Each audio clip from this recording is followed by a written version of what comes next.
ঘুম থেকে উঠে একটু দেরি না করে বেরিয়ে পড়েছি দু চাকার বন্ধুকে নিয়ে সকাল সকাল। তো hello guys, welcome back to my channel. আশা করি তোমরা সকলে ভালো আছো। হ্যাঁ, আমিও ভালো আছি। তোমরা এই মুহূর্তে দেখছো হুজুকে বাঙালি টিএম।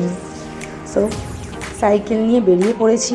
এখন জেমস লংয়ের ওপর দিয়ে সাইকেলিং করতে করতে যাচ্ছি।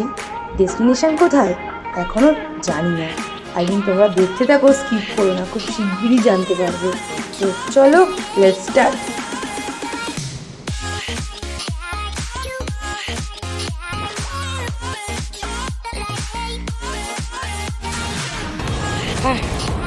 জয় হিন্দ ব্রিজ ক্রস করছি।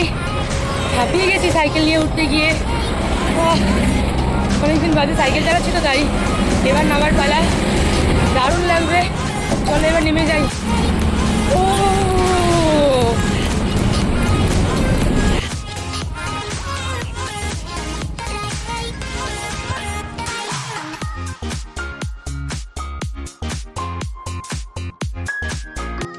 ফাইনালি আমি আমার ডেস্টিনেশনে এসে পৌঁছে গেছি।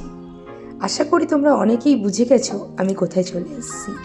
হ্যাঁ, আমি চলে এসেছি খিদুরপুর ডক, যা কিনা কলকাতা বন্দরের 3টি ডকের মধ্যে একটি গুরুত্বপূর্ণ ডক।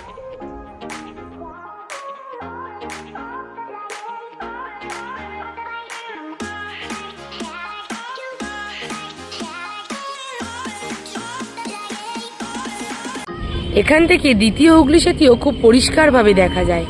ওই যে ছোট ব্রিজটা দেখছো, ওই ছোট ব্রিজটা ওপেন হয়ে যায় যখন কিনা ওখান থেকে জাহাজ পাস হয়। ওটি ঠিক 180 ডিগ্রি অ্যাঙ্গেলে ঘুরে যায়। আমি যেই ফোল্ডিং ব্রিজটা দাঁড়িয়ে আছি, ব্রিজটা এখন মারাত্মকভাবে নড়ছে।